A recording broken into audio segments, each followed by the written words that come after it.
This is femur. Femur is the longest and strongest bone in the human body. It is a typical long bone.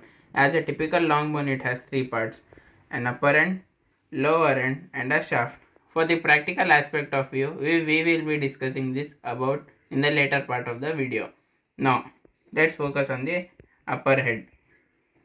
The upper end of femur, it has a head which is rounded and which is directed medially. It has a neck which connects the head with the shaft.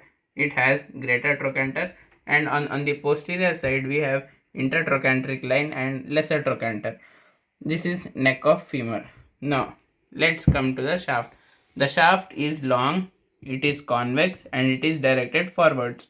It is narrow in the middle, and it is wide in the inferior side than at the superior side. On the posterior surface, we have two vertical lines running. These two lines are known as linea aspera.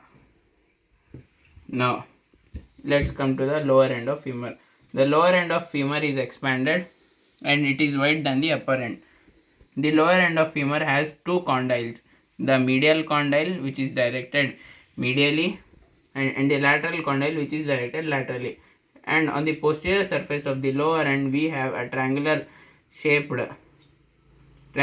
surface. This is known as popliteal surface of femur.